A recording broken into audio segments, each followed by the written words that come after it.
There was a big merger between the Institution of Electrical Engineers, the IET, and the Institution of Incorporated Engineers to form what was then has become known as the Institution of Engineering and Technology.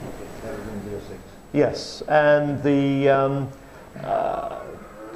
rationale really for the name is because engineering has become multidisciplinary, and we want to be as inclusive as possible of different disciplines within the engineering world as possible that will come to the IET, because the boundaries are merging and blurring a lot, and you know, if you look inside the bonnet of a car these days, you know, little does it look like a mechanical, it looks more like an electronic environment. So that merging between the boundaries is really quite important in engineering, and that's why the IET is very much geared towards inclusiveness.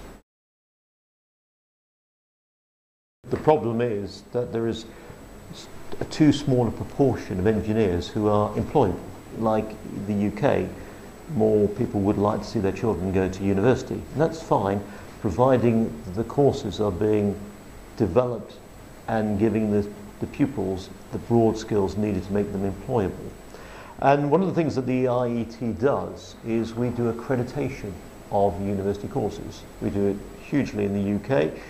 We'd like to do more in India. And what that is about is it brings together experts, professional experts who are practitioners and academics who will come in and review the content of the course to ensure that the modules and the learning experience and the outcomes, like any accreditation program, precisely, is geared towards making the students more employable when they graduate from the universities.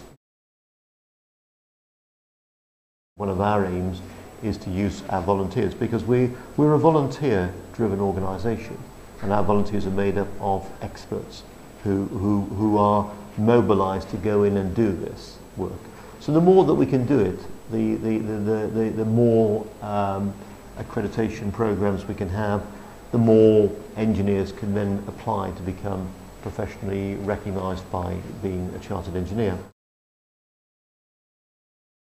It is increasingly an internationally recognised registration standard, and you know, as I understand, here in India, clearly there is a move to move up the value chain to get more innovation.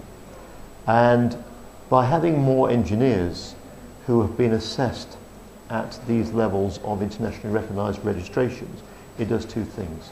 One, it allows Western countries to bring work to India to be done at a more higher value capability,